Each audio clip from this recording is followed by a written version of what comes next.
When we talk about pheochromocytoma in pregnancy, try to understand hypertension is always dangerous. It's dangerous in normal patient, and when you have pheo-induced hypertension, it is dangerous for both fetus and mother.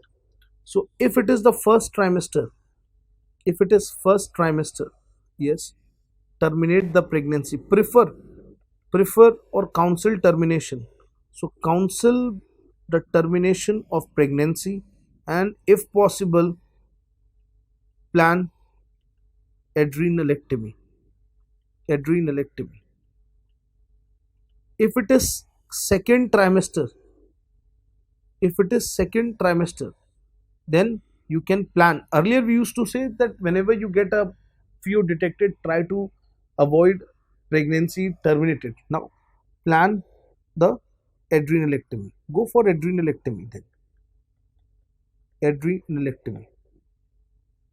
Third trimester, third trimester, yes, control hypertension, control hypertension, induce labor at 36 weeks, if possible 34 to 36 weeks, once you ascertain that the fetal maturity has been achieved.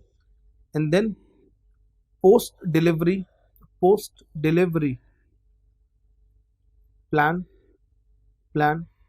his adrenalectomy. This is how we manage the pheochromocytoma in pregnancy.